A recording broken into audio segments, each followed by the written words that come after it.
Yo, what's up guys? Welcome back to the channel, and today I'm gonna show you how to open a Chase retirement account. Let's get straight into the video.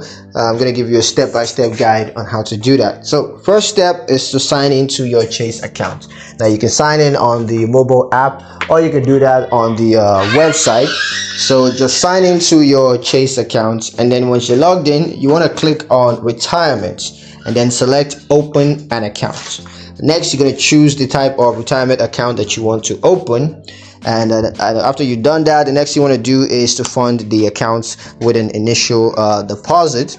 And once all that's taken care of, you're just going to review and agree to the account terms and conditions. So yeah, that's pretty much it on how to open a Chase retirement account. I hope you guys liked the video. Hope you found the information useful enough. If you did, like the video, comment down below, let me know what you thought. Share the video with your friends and subscribe to the channel if you haven't done that already, and I'll see you guys in the next one.